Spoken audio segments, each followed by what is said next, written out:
Hoops Heaven proudly brings to you Basketball Hustle. Ellis fumbled the ball. 2 on the shot clock. Goes up a prayer. Yes! As he was falling to the ground, it's a 3. He shot it literally from the hip. Definitely a highlight. Here come the Billikens. 4 on 2. McCall. Ellis. Left corner.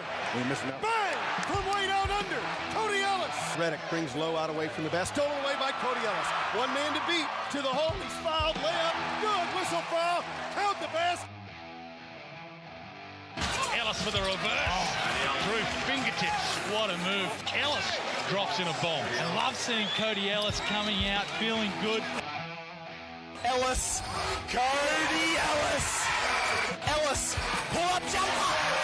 Cody Ellis. Bang. Cody Ellis, can he stand and deliver? Cody Ellis. Now it's time for another episode of Hoops Heaven's Basketball Hustle.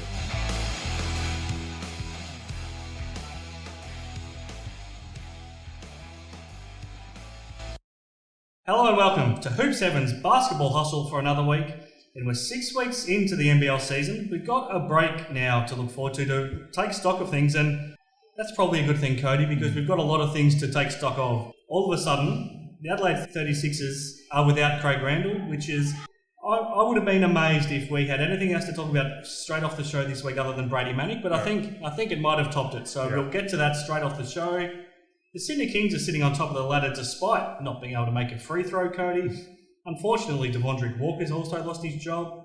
I wonder if we've seen the last of Rayan Rapper at the New Zealand Breakers. We've got the FIBA break now this week to look forward to with a couple of Boomers games. Plenty for us to get through, Cody. I'm looking forward to this week's show. I'm Chris Pike, but the man that you've all tuned in to hear from, the former Sydney Kings Illawarra Hawks power forward, the Warwick Senators NBL1 captain, Cody Ellis.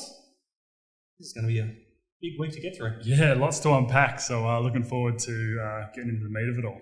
We're here thanks to Hoops 7 once again. So head to hoop7.com.au for all of your basketball needs. Or if you do happen to live in Perth, head to Murray Street in the Perth City to go check out the best basketball store that you'll find. So thank you to Jason and his team for making this show possible again, Cody. And like I said from the start, I would have been amazed after Saturday night if we started off this show talking about anything but Brady Manek. But all of a sudden, the Adelaide 36ers, the team that he put to the sword on Saturday night, they've taken the cake once again, and they're a fascinating club over the last few years that with the decisions that they make. And they've bitten the bullet on Craig Randall, the man who torched the Phoenix Suns only 6 weeks ago and put up 35 points. And everyone was talking about how he was on the verge of signing an NBA contract. All of a sudden, he's out of a job. The Adelaide 36ers have parted ways with him as of Tuesday this week. What was your reaction when you found out? Oh, look, a bit of shock, but also not too much shock. It was really, really odd. Look, if you had said at the start of the season that he would be the first import to get the sack, then I would have thought you were crazy. Yeah. But the more the season's gone on and you see how he interacts with the staff and his teammates, it's not overly surprising. Yeah, it's a tough one. I think, especially in the NBL, you can't have a guy in your team that is going to cause that sort of stuff. You're with each other too much throughout the year. You go on the road trips. You've got roommates. Like you basically live with these guys for 5-6 months of the year. You can't have someone like that in your team. So look, I think probably the perfect time for him to do it. But it'll be interesting to see if they make any moves or if they just keep with what they've got, because they did play really well without him. They did. There's plenty to get through, and I want to dive deeper into it. But first of all, in the overall scheme, you were part of teams that had imports, good and bad, Cody. In the NBL, it's a different, I think, totally different environment to what you see in the NBA, or probably even the G League for some of these players. When you're a club signing an import, how big of a factor do you have to take character into and find somebody that's going to fit into your group chemistry-wise? And then how big of a factor is their pure talent? What's the ratio like, do you think? Yeah, look, I think it certainly has to come into play. Like, they have to be a decent character to actually make an impact for your club and in the league. Like I said, like you live with these guys for 6 months of the year. And to have someone come in and be disruptive is not good. It's not good. It's not like the NBA where they go on road trips, they get their own room, they kind of, apart from being on the court, they really don't see each other a whole lot. It's a lot different here. So it's almost like a bit of a family. And, as much as that is a bit of a cliche, but, you have to have a decent character. I think, someone that's just ridiculously talented is good for a club, but if they're not a great fit in the group personally and character-wise, then I think it's not a good thing. Can a player be successful in the NBL and have his team win games if they're the sort of player like Randall turned out to be, where he puts up his own numbers and gets his own shots, and he can put his team on his back at times? It doesn't necessarily make his teammates better around him. Can a player like that in the NBL be successful, especially as a point guard? Oh, look, I think personally they can be a little bit, but the team's not going to do too well. Yeah. And again, like we saw in the first game of the round when he didn't play, Adelaide played team basketball and they looked really good, and then you put him back in against the Cats and they go back to what they were doing before. And ball didn't move as well, kind of stuck in his hand a bit, didn't have a great game either, so that doesn't help. And you're going to have games like that. Doesn't matter how good you are going to have games where you can't make a shot. And then it's just a detriment to the team. So, look, I think there has to be that happy medium. I think the most damning thing, like you said, was how good they looked, especially the front court. We always thought coming to this season that Robert Franks and Daniel Johnson could be the best front court duo in the league, but unfortunately when Randall's been in the team, they just haven't been involved in the offense enough. But all of a sudden, Thursday night against the Hawks, they were. And we chatted with Scott Innes about this in a bonus show last week if you want to go back and listen, but also in that game, Franks and DJ combined for 53 points and they shot the lights out as well, 22 out of 29. They shared the ball too. They combined for 8 assists. Yep. All of a sudden, Randall back in the team on Saturday night and they almost go for half the points. They take less shots, and I think the most damning aspect of it was that Randall took 17 shots and Daniel Johnson only took 4. Yeah, absolutely. And again, like you said, Franks and DJ have got to be some of the best big combo that is going around in the league, for sure. Yeah, look, them being a focal point, I think, is key for Adelaide, because obviously there's some really good bigs around the league, but to be able to guard those two is tough, especially if they're on at the same time. It's a tough thing to do. So, yeah, look, and taking 17 shots and not exactly on a good clip, again, hurt them. Yeah, you went 5 of 17 as well. Yeah, and I think proof is in the pudding there, and it's not overly surprising that he's gone. I think ultimately a couple of things have probably been the final straw with his coach CJ Bruton as well, who's been his biggest supporter. He's talked him up publicly, he's defended him, but I think there's been 2 things in the last couple of weeks. There was the incident a couple of weeks ago, just before half time, where he took Randall off the court and all of a sudden Randall spat his dummy and thought he was being disrespected. And for the rest of that half, and then even going into the halftime break, CJ was just trying to calm him down and tell him that this is just our rotation. You came off because you came off. And that took CJ out of his coaching groove in that game. And then on Saturday night, I think understandably, because they didn't have a practice in between the 2 games this round, and Randall didn't play Thursday, so they brought him off the bench so they could keep the momentum going for Thursday. And just reading between the lines of what CJ said post-game, Randall didn't handle that very well at all and didn't think he should be coming off the bench. And you just can't have a player acting like that. No. I guess in the NBL, I think once he lost the support of CJ, that was the final straw. Oh, absolutely was. And at the professional level, and he's only been out of college a couple of years, I believe, it's a big change. Again, with his talent, he can be the man on a team, right? But you've got to take into account, how you're playing, how the team's playing. Like at the professional level, wins is key, like the success of your team is massive, and that's over any individual performance. And I think one thing that he's got to learn and grow up a bit is, it's not always personal. We've seen it throughout the season so far with CJ and his rotations. He's had all 3 imports off at the same time, multiple times, and that's just part of his rotations. And again, timing can be a funny thing with him, taking a bit of an ill-advised shot and then getting dragged. But I assume he was coming off already. Well, that's it. And he's got to start to mature and understand that that's just part of it. Sure. And if you're not playing well either, come sit down for a bit, regather yourself, get back out there, continue on, And You see it a lot with young imports, thinking that everything's going to revolve around them, and it doesn't work that way here. Before we move on from Randall, last question. Do you think it's hard to imagine it happening this season, but at any point, do you think we see him in the NBL again? I'm not sure. It's kind of hard to come back from that kind of talk about you. And yeah, look, I think it's going to depend on where he goes and how he does after this. But look, I think with his talent, it wouldn't surprise me if we see him on an NBA roster at some point. Now, I asked Scott Ninnis this question in our bonus episode we did last week, and he blew it off pretty quickly because Craig Randall was still part of the 36ers. Now that Randall's not there, how big of a play do they make for Jaylen Adams right now? Oh, you would expect that they've been talking to him. I think they'd have to. You'd be silly not to at least have that conversation. In my eyes, he's the perfect point guard for this team because he can score if he has to, but he's a great playmaker for everybody else, and there's so many other guys on this team to make plays for. Oh, exactly. I think he'd fit perfectly, and they want to get out and run, and he fits that perfectly. So, be interesting what his price tag would be. I think it'd be a fairly substantial one. So, yeah, we'll see what happens. Adams did say that, Sydney's home. So, yes. But and let's be honest, the Kings aren't making a change. They're going to stick with Derek Walker. Oh, for sure. He can't get back to the Kings this season. So is having a job better than having no job at this point for him? Oh, absolutely.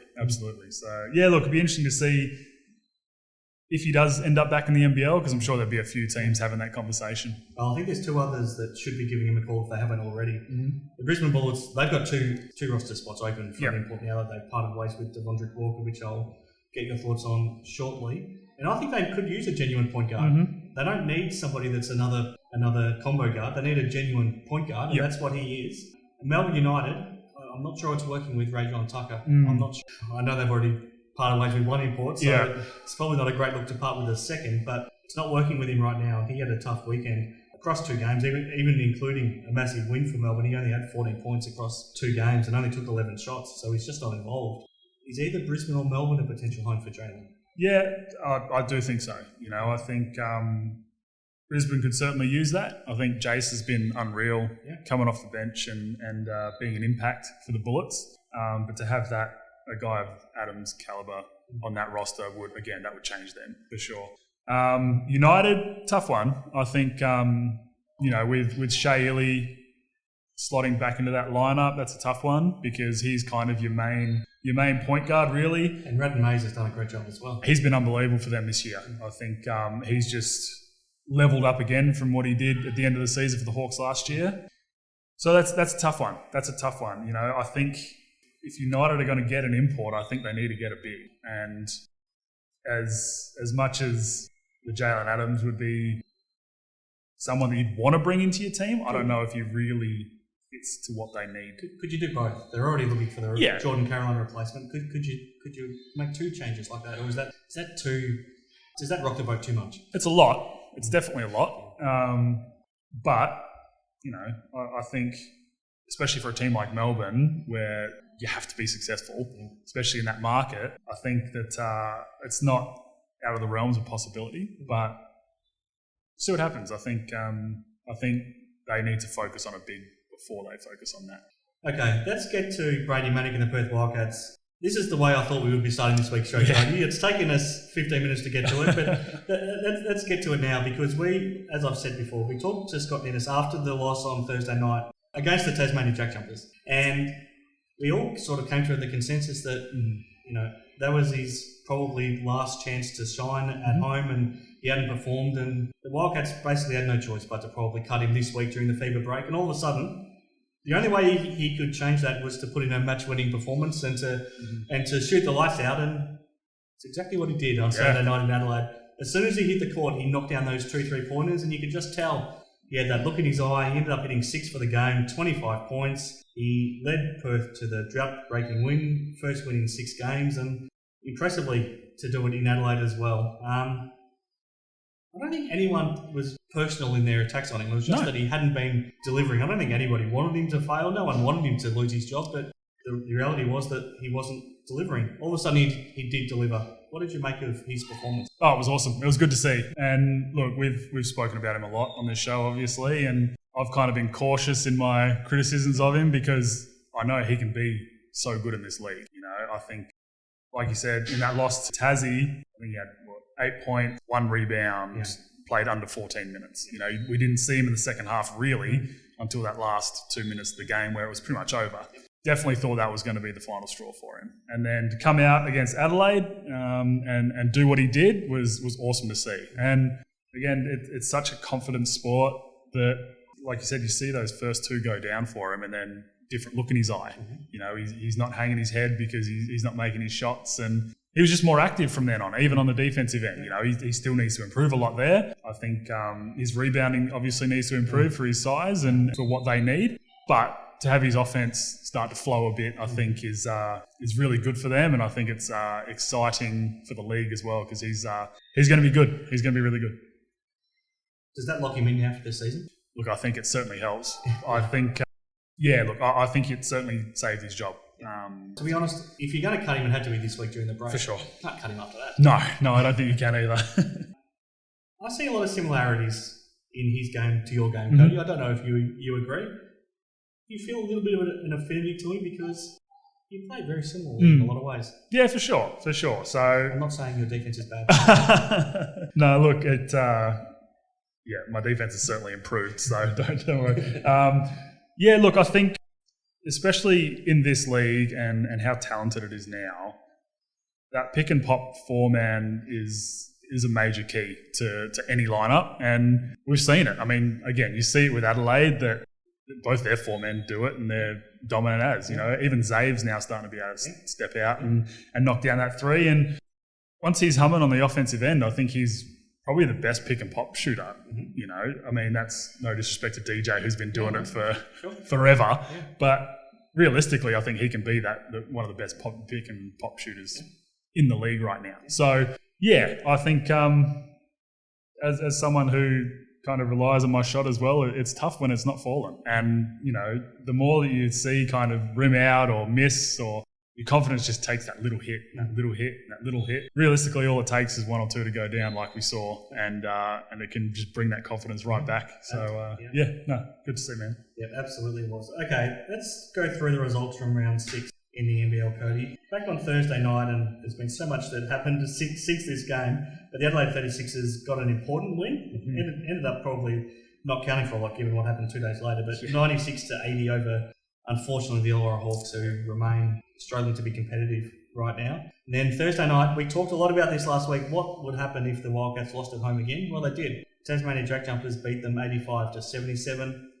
Then on Friday night, Cairns Taipans, remarkable performance, not just the win, but to do it by this sort of margin, 97-72 over Melbourne United. I'll talk to you about what made it so remarkable when we get to that in a little while, Cody. And then the Brisbane Bullets, they're on a winning streak now as well. They beat the Tasmania Jack Jumpers 74-72. Then, like we just talked about, the Perth Wildcats beating the Adelaide 36ers 94-89. Then on Sunday, the Sydney Kings made it a bit tougher for themselves than they needed to, but they still beat the New Zealand Breakers 81-77. And then again, another team missing a lot of players, the South East Melbourne Phoenix, unfortunately for them, and Melbourne United bounced back, winning the throwdown 110-85. Cody, why don't we stick with the Perth Wildcats? Because we talked about Brady Manek, but there was a lot more to like about Saturday night as well, as bad as the signs were after Thursday night when they lost 5 straight for the first time in 17 years. And remarkably at home, they've lost 9 of the last 13. But just give me your reaction to what happened Thursday night, first of all, and then what they did better on Saturday night and how much of a pressure reliever that would be. Yeah, look, I think Tassie just did what the Wildcats used to do, and they just ground it out. It was just drag you down, make it a grind, and that's exactly what they did. You know, Perth looked like they didn't really have too much energy, and again, like we've mentioned on this multiple times, it's really odd to see a Perth Wildcats team, especially playing at RAC Arena, not have that energy and that fight, especially on the defensive end. And they lost the rebound count by 16 on their home court. And that's the other thing, and I'm not sure what the rebound count was against Adelaide, but they won it. They won it. Well, there you go. And that's it was only by 1, but they won it. A win in the rebound count's a win, right? So they've been out rebounded every single game, bar that one. And especially for a Tassie team they're not big by any stretch of the imagination. And we touched on it last week, where rebounding is such an effort thing that is kind of what's lacking for the Cats right now. And we certainly saw that against Tassie. Switch over to the weekend where they played Adelaide. They came out with so much more energy. They just looked loose and free and kind of like they had nothing to lose. You know, they just came out swinging. And yeah, look, just their activity. You know, I saw that Jesse Wagstaff had called a players-only meeting with them at some point before the game, and he walked out of it saying that he felt good and felt confident, which is sometimes what you need. You know, you need your leaders to be able to do that. And sometimes when you're in these kind of droughts, coming together and telling each other the harsh truths, you know, calling each other out. And that's part of being in the little family that you have for this, 6-7 months. And you've got to be able to take it. And you've got to be able to apply it. And again, going back to like the Randall thing, it's nothing personal. You know, it's for the betterment of the team. And we definitely saw that with the way they came out against Adelaide. I think they were really good, a lot more active on defence. Just the ball was humming more, and it was a lot better to see. It wasn't just Brady Manek either. Corey Webster's best game. Yep. He had 18 points. Probably Tashawn Thomas's best game as well. 12 points and 9 rebounds. Jesse set the tone at the start. He hit those couple of threes to start, and then Manek replaced him and hit 2 more of his threes on his own. And then I didn't need Bryce in the first half for the first time this season, and he stepped up in the fourth quarter, and I think he had 12 of his 15 points of the game in the fourth quarter. Yep. They won the rebound count as well. They shot the ball better. They went 15 of 37 from 3. Right now, it's a bit of a trend across the league, but the Wildcats are certainly fitting into it. They look to be a better team on the road. Maybe the pressure of home, just piles on the pressure a little bit. Mate, it's absolutely wild, the road wins this year. Yeah. It's so crazy. But yeah, look, they do. They look more comfortable on the road, like every single team does. Yeah. It's insane. But I think for this Cats team to be really good, they don't need Bryce to come out and have 20 first half points. You know, they need guys like Jess coming in, knocking down some threes early. Thomas doing what he did. I think he's been really good for them. I think people expect him to be an absolute monster for them. I don't think that's his game. I think 12, 9 and 4 is the perfect game. If he can average that, he's more than done his job. Absolutely. I think he's overdone what his expectations are. So I think he's been really good for him. If Webster can come off the bench and be that scoring punch like we thought he was going to be, and then you've got to have guys like Todd and Nordo come in and be effective as well. So look, I think they were really good, and I think to have Bryce a bit more fresh down the stretch was huge, and that makes a big difference for them. Recent games, we've seen Bryce come out and have 20, 24 in that first half, and then not be able to sustain it because he's had to carry the workload so early. Yeah, look, I think if they can continue this trend, then I think they'll be right. How much of a relief would it be to go into this break on that win and not a 6-game losing streak? Massive. I think it wouldn't have been a pretty couple of weeks for the group if they had lost that one. But look, it certainly builds that bit of confidence back into you, and being on a 1-game winning streak is a lot better than a 6-game losing streak. So live with that. Cairns Taipans, they were missing four of their rotation players at least. Yeah. So no Sam Wardenberg. They're starting 5 or 4 men, whatever you call him and Pinder. Can rotate. They're starting point guard to Jim McCall. Their experienced sharpshooter off the bench, Mirko Jeric, and their rookie sharpshooter, Jonah Antonio. 4 really important players. They come out and beat Melbourne United by 25 points. Yes. Remarkable. They were very impressive. And they're the epitome of next man up, that squad. And I think that they've done that so many times in this past. Even last year they did it, when McCall went out for that mid part of the season, it was just the next man up. And I think that, they were a lot of fun to watch. They kind of got lucky in catching a Melbourne team that's struggling a bit right now with their identity. And man, it was just, I think, again, Pinder leading the charge, obviously, with his play and just his effort, I think is contagious throughout that group. And yeah, look, they're just fun to watch, man. They're awesome to watch. We're talking about how we thought that their front court would dominate Melbourne's front court. But that was when we thought Wardenberg would still be there. But even without him, between Keanu Pinder, DJ Hogan, and Majuk Deng, they scored 45 points between them. And, I mean, that front court, I'll maintain that I think Cairns have the best front court in the league. Look, I think you're certainly right. And I mean, I think for them it was defensively that they got it done, right? And they were able to get out and run because Melbourne didn't even look like scoring. They didn't look like they could put the ball in the hole. This was a 40-point game at one point. It was. The final margin was 25. And if it wasn't for the last 5 minutes being the benches being cleared, Melbourne wouldn't have scored 60 points. No. You know, and it was just a bit of a clinic on that end of the floor. So, and again, you know, you see the bigs come out and just dominate. You know, they're agile, they're smart, they can shoot the ball. It's a really good combination that 40's put together there. All right, Cody, let's take a deep breath. When we come back, we've got a lot more to talk about. We'll still get through our awards for this week, and then we'll have a look ahead to the Boomers games this weekend. But let's take a deep breath now after a pretty hectic first segment. Yep, sounds good.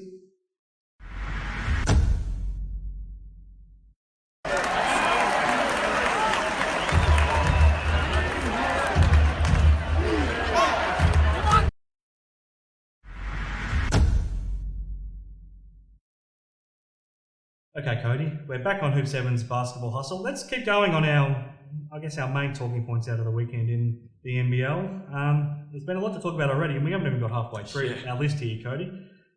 Brisbane Bullets, fascinating to get your thoughts. I feel bad for Devondrick Walker that he's lost his spot there because he worked hard, he deserved his spot. It was a good story that he got another NBL chance, but unfortunately, there's probably just not a role there for him with the Brisbane Bullets, who have now won 3 in a row. Yeah, they have. And look, you're right.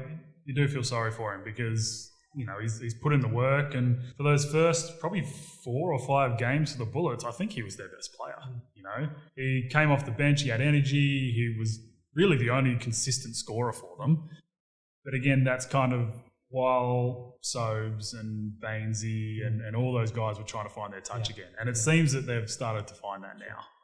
And they're kind of getting back into the groove of things. And Sobey's gone from playing 15 minutes to 37 minutes all of a sudden. Which is what we thought would happen. Yeah. So it's one of those things that he kind of just fell into that hole of you've got 3 or 4 guys ahead of you in that spot. And especially taking up an import spot is difficult. Yeah. So, you know, it sucks to see because, you know, he came back and came to Perth and absolutely dominated the NBL 1 West and tried to prove a point that he deserved to be in the league, and I think he does. I think he just needs to find the right fit, and I hope he does.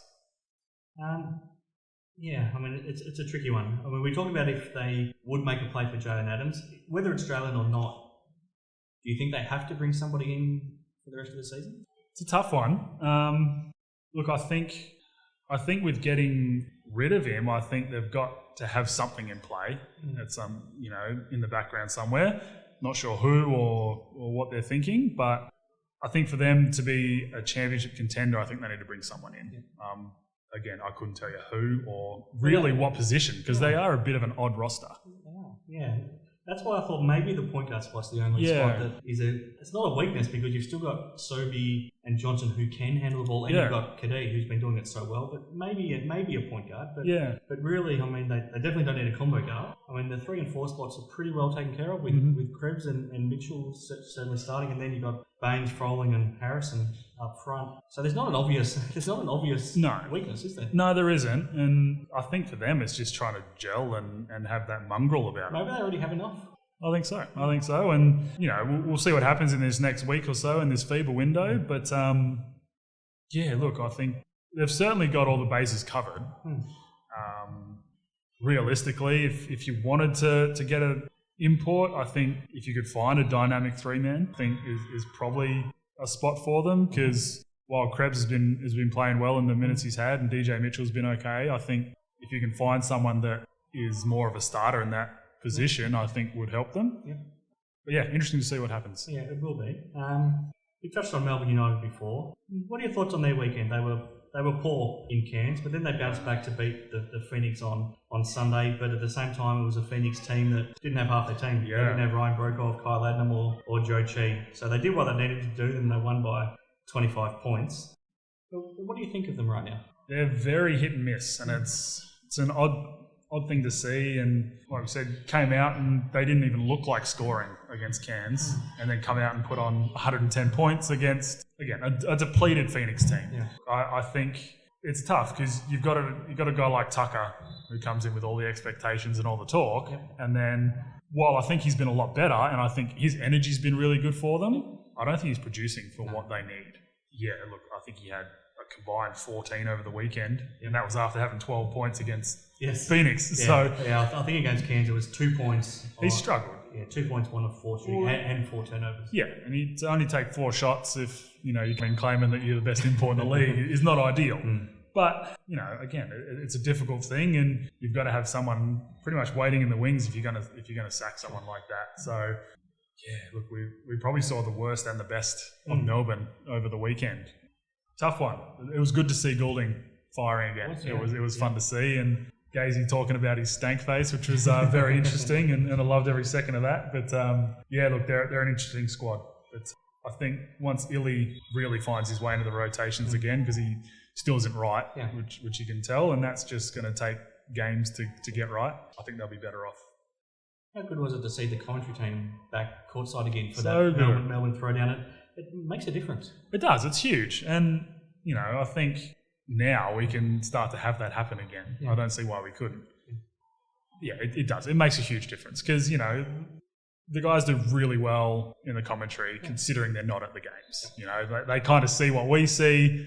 Some of the times they're caught up talking and miss something, and I'll be sitting there like, no, you're talking about the wrong thing here. It's this, and this. But being at the games, you can see that. You can feel the atmosphere of the arena, and it comes through in the commentary. So it was really good to see, and I hope that going forward that it's not just the Melbourne games that have that happen. Yeah, I would love to see it. I think it does add something significant to the coverage, but money talks sometimes, unfortunately, as well. Yep.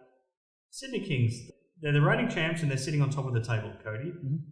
It's hard to pick too many weaknesses up in what they're doing right now, but why can't they hit a free throw? And it almost cost them the game against the New Zealand Breakers because all they needed to do was hit half their free throws down the line and they could have iced that game, but all of a sudden they left the door open and they missed 6 free throws between Justin Simon and Derek Walton in the last 2 minutes, which kept the door open for the Breakers, and the Breakers got back within 2 points all of a sudden because of it. How do you know why they just can't hit a free throw? I mean, Xavier Cooks has been struggling all season long, but even guys who you expect to be good shooters like Sean Bruce is struggling. And all of a sudden Justin Simon, who before Sunday's game had been shooting 88% from the line, he goes 1 of 9. Yeah. What do you think? It's a mental thing, man. It's a mental thing. Because again, like you talk about Simon, who's 88% for the season and then comes in and goes 1 of 9. That's ridiculous. Like that is just crazy. Is it pressure? Look, I don't think so. These guys don't really feel that a whole lot at this point of the season, I think. You obviously do, but as the pros, and especially guys like Walton and Simon, Brucey, these guys have been there, done that. So, this is nothing new to them. It's all mental. You just got to walk up there and knock it down. Go through your routine, go up there, knock it down. Like it's frustrating, and it's one of those things that kind of snowballs away from you as well. They will come out and have a game where they don't miss from the free throw line soon, I'm sure. But it's about the only chink in their armour right now because they've been going about their business very nicely so far this season. Yeah, I mean, I feel like if that's your only chink in the armour, that's a good thing to have. But at the same time, it's now far enough into the season where it's not just an anomaly, it is an actual problem. And I feel like Chase Buford at the start thought it would just fix itself. And then all of a sudden he went perhaps too far and made a big issue of it with his team, and they worked extra hard on it. And it has had the other effect where maybe they're thinking now too much about it. Yeah. How do you try to fix it? It's tough. But look, there's 2 things that win you and lose you games and championships, and that's offensive rebounding and free throws, right? They need to get this fixed. They have to get it fixed. Otherwise, it's going to cost them late in the season. It'll cost them throughout the season. It'll cost them where they end up sitting on the ladder, and then come finals time, it will cost them a game.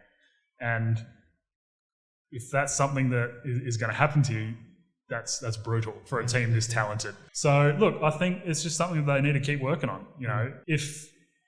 If you're a professional basketball player and you know that you're struggling from the foul line, if you're not doing extra work on that, then, there's something. How do you make sure you're doing the right work?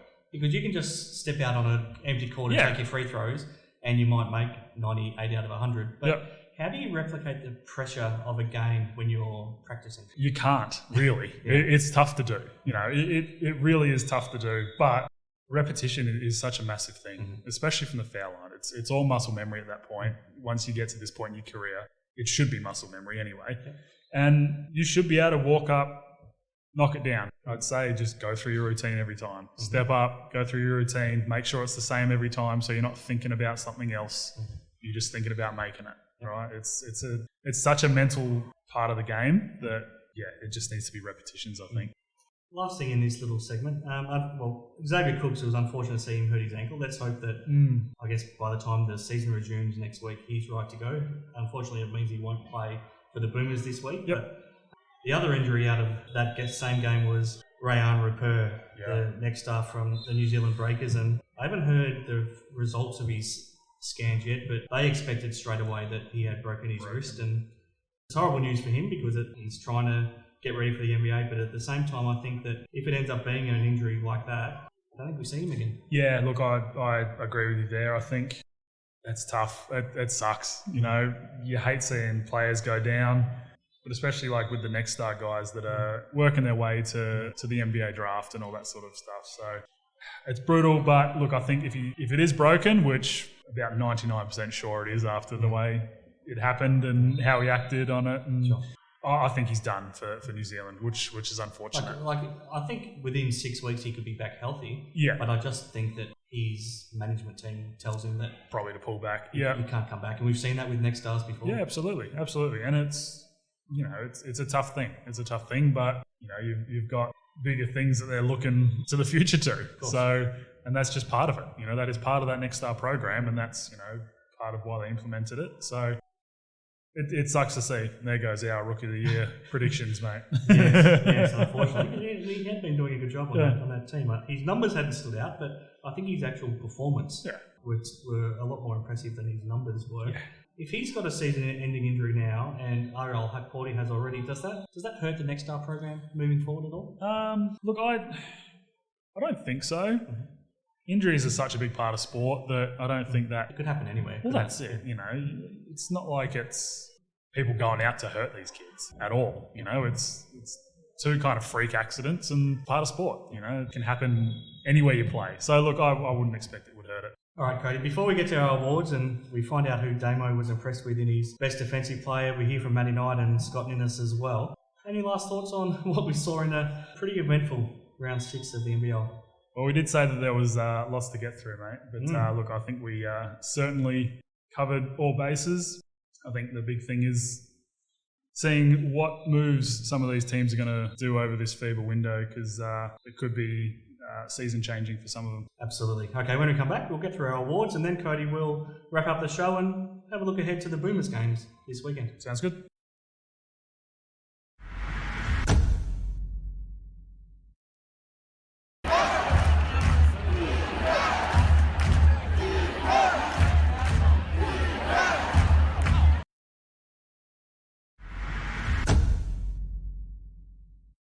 Okay, Cody, let's take a quick break from normal hostilities on Hoops Heaven's Basketball Hustle. Get to our awards segment now after round 6 in the NBL. And let's take stock about how things are sitting in our awards as well. Let's begin with the Player of the Year award, thanks to Hoops Heaven. And these votes obviously cast by the Nightmare Matty Knight, the 3-time NBL champion, 236 game veteran, the best power forward of his generation. So he's well placed to cast his thoughts on the Player of the Year this year in the NBL, and we chat to Matty next week as well, and we'll catch up over the bit of a break that we'll have to take stock on the season and get Matty's thoughts on how the season's shaping up. And I hope everyone enjoyed when he stepped in for Cody to be the co-host a couple of weeks ago, and we were able to pick his brains because he's got an underrated basketball brain, does Matty Knight. So always enjoy picking his brains, and I'll always enjoy giving you our listeners the chance to hear from him. So he's cast his votes again for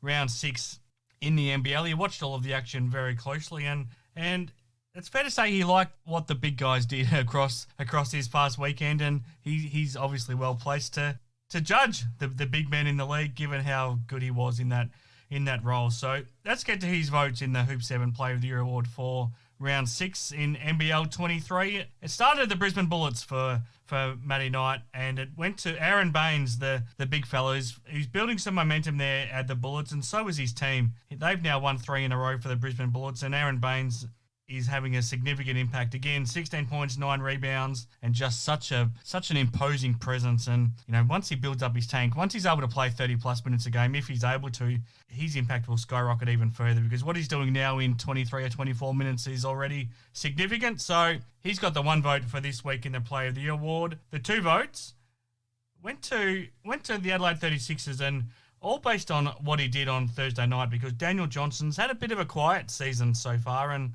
he's probably been the biggest casualty of Craig Randall, taking up a lot of time with the ball in his hands and a lot of shots. And unfortunately, DJ's numbers are at a career low for his time in Adelaide, where he's unbelievably a 7-time club MVP. But on Saturday night, he didn't see the ball a lot once Randall was back in the lineup, and I'm sure that'll change now moving forward, where he only was able to take 4 shots. But back to Thursday night against the Illawarra Hawks, and DJ was just at his unstoppable best. He was fantastic, and the Hawks had no answer for him. He went 28 points, 7 rebounds, 4 assists, shot 11 of 14 from the field, went 4 of 6 from 3-point land. It was just DJ at his absolute best, and Matty Knight liked what he saw and gave him the 2 votes in the Player of the Year award. As for the 3 votes, we've gone back to the Sydney Kings, and the man who there's a lot of talk about now, with the potential of Jaylen Adams wanting to come back to the NBL, but the man that's replaced him at the Sydney Kings is Derek Walton Jr., and he just continues to deliver. So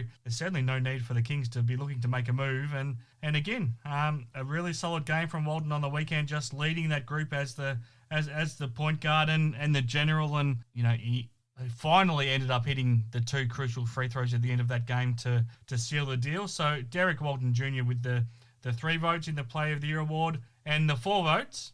We've gone back to the Adelaide 36ers, and probably their biggest untapped resource so far this season is Robert Franks, and he started to find his groove this past week in the NBL, and he started on Thursday night in that win over the Hawks, where he produced 25 points, 6 rebounds, 4 assists, 11 to 15 shooting from the field, and he was outstanding. And then he was able to back it up as well, despite Adelaide losing on Saturday night to the Perth Wildcats. Franks had another good game, 24 points, 9 rebounds, 11 of 19 shooting. So if you're going for 49 points with 15 rebounds across the weekend while shooting at a really impressive clip, 22 of 34 from the field, I think it's going to get you in the votes most weeks. And that's certainly the case this week. And Matty Knight has gone 4 votes to Robert Franks. And the 5 votes, it's up to Cairns, up to the far north, and it goes to Keanu Pinder, who is just having a breakout season on the back of having a breakout season last year. He was already the most improved player last season in the NBL, and he has to be leading that category once again, because he's taken himself up into the elite category in the NBL, and he was a dominant force against Melbourne United in that big win. 18 points, 11 rebounds, just the energy he provided, the physicality he provided, and Melbourne United had absolutely no answer for him, and that's why he's got 5 votes in the Player of the Year award, thanks to Hoops Heaven for this week. And Matty Knight cast those votes. Let's take a quick look at his leaderboard now, 6 rounds into the season. And it's Derek Walton Jr. from the Sydney Kings leading the way on 12 votes. And full credit to him, because as we've talked about, he had to step into the shoes of Jaylen Adams. And now, there's the potential of Jaylen coming back into the league, or wanting to at least, as his time in Serbia came to an end. So Derek Walton leading the way on the Hoop 7 Player of the Year leaderboard with 12 votes. Mitch Creek is in second place from the Southeast Melbourne Phoenix on 9. And then we've got Milton Doyle of the Jack Jumpers, Will McDowell-White of the Breakers, and Xavier Ratton-Mays and Keanu Pinder on the 5 votes. And on 4 votes, Kyle Adam of the Phoenix, Josh Majette of the Jack Jumpers, Craig Randall of the 36ers on 4. He won't be adding to those. Robert Franks now on 4 as well. So there we go. There's the leaderboard in the Player of the Year award, thanks to Matty Knight, and made possible thanks to Hoops Heaven. Now we get to the Damo Award, the best defensive player in the NBL.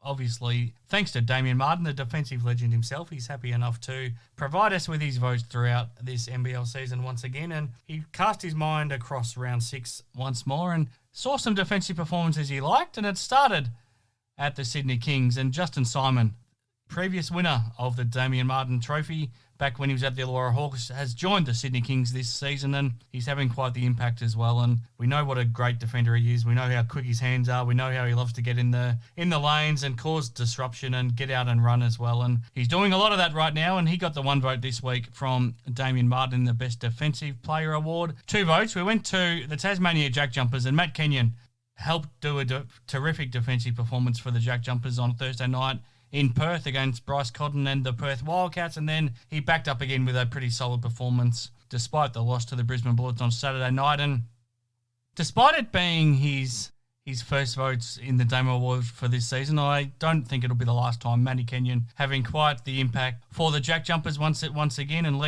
helping to lead their charge. And the 3 votes went to the South East Melbourne Phoenix. And speaking of impact, this big fella's settling in very nicely to life in the NBL now with the South East Melbourne Phoenix. He's a powerhouse. He's unstoppable when he gets under the ring at the offensive end, and defensively he's having quite the impact as well. Alan Williams, big source from the Phoenix with the 3 votes in the Damo Award this week. And yeah, hard to argue with the defensive legend Damien Martin. So thank you to him for his votes once again this week. Let's take a quick look at his leaderboard before we get to Scott Ninnis. And Xavier Cook's on top of the leaderboard still from the Sydney Kings with the 5 votes. And then we've got a bunch of players on the 3 votes. We've got Bryce Cotton, Isaac Humphries, Jordan Hunter, Xavier Ratton-Mays, Alan Williams and Justin Simon, all on the 3 votes in the Damo Award. So things very tight. Damo seeing a lot that he's liking defensively across the league this year, and we'll keep on track of that. But now when we come back, we'll hear from Scott Ninnis. We'll get his Galen Award winner for this week, the best team man, but we'll also have to find out from him what he thinks is happening at the Adelaide 36ers.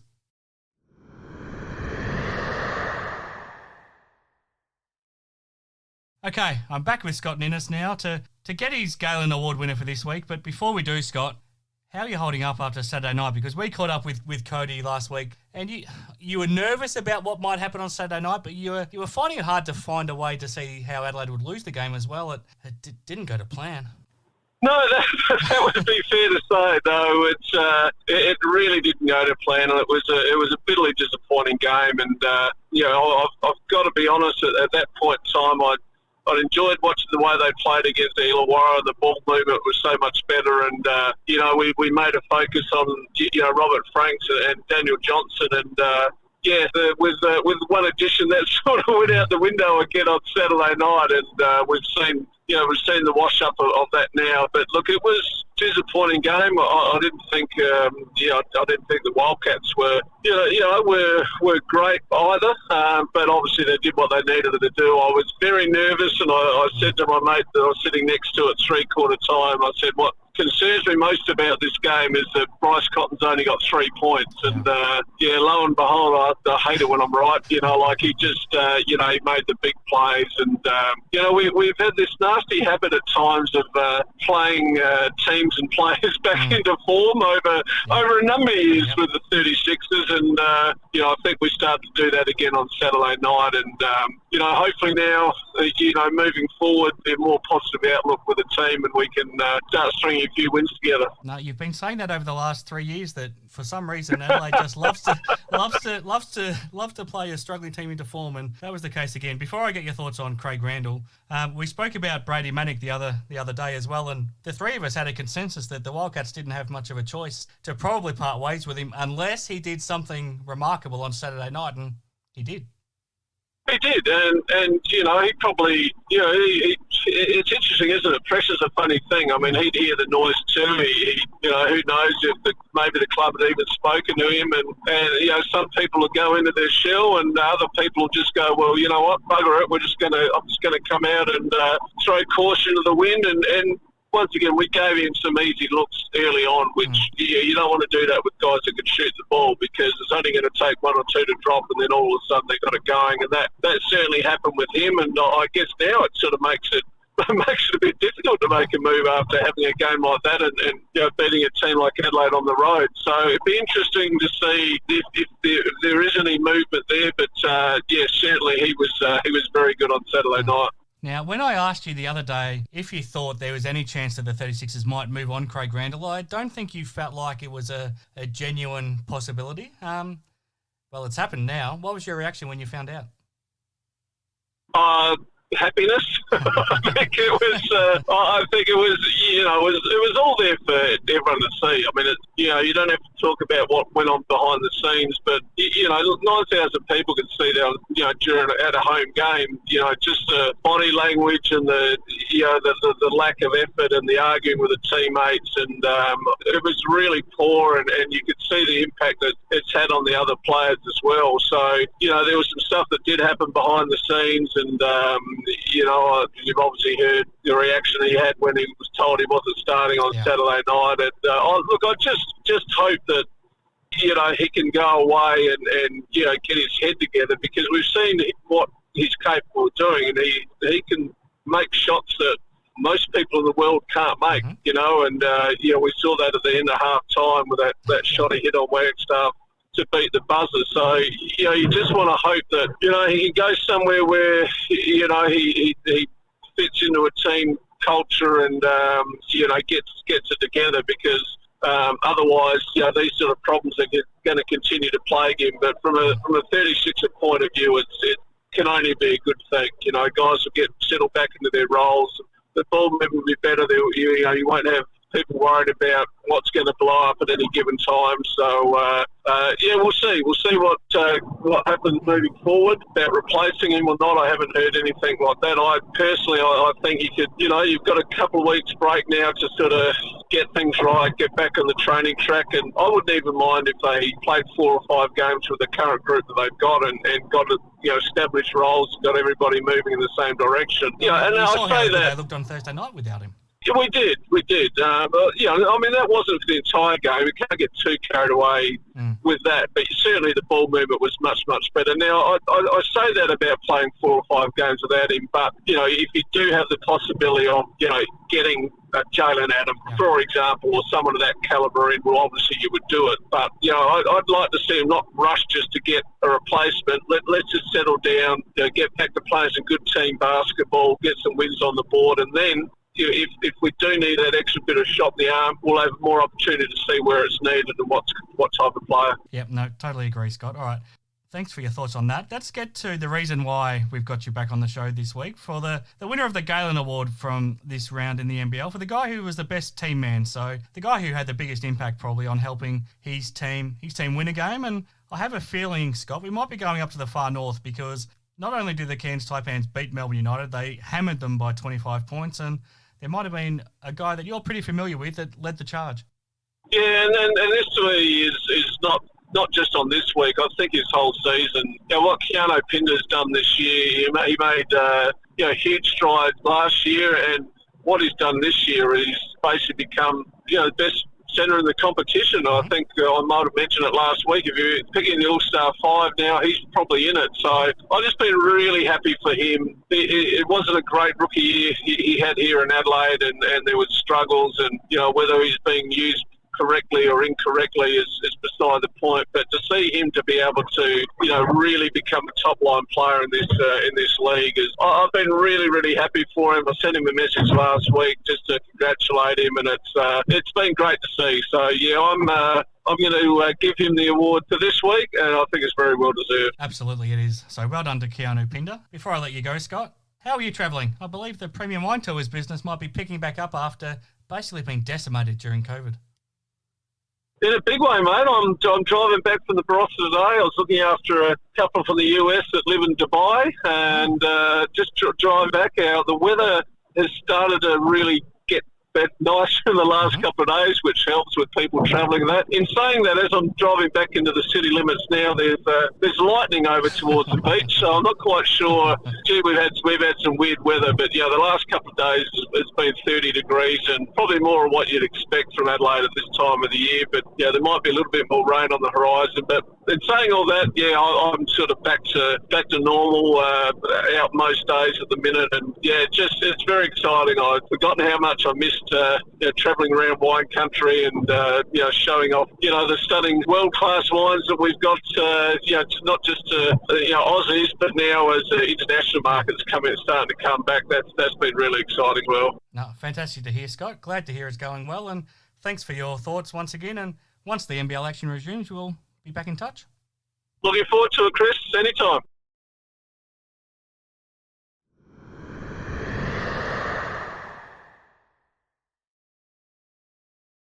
Okay, I'm back with Cody now here on Hoop 7's Basketball Hustle, and much shorter preview segment for this week, Cody, because we don't have a round of NBL to look forward to, but when we do come back next week, I'm going to give you a bit of homework to do, Cody, and we're going to do a bit of a review of our season awards that we did at the start of the season and see if you might have changed a lot of your thoughts from what we said ahead of round one to what we've now seen after 6 rounds. So we'll go through what our awards might be at this point of the season, and also just have a quick run through of what we've made of each team next week, because we won't have games to review, so we'll have to fill in our time somehow, Cody. So we've got that to look forward to next week. A couple of games for the Australian Boomers this week. Friday night they play in Kazakhstan, and then Monday night they play against Iran in a couple more World Cup qualifiers.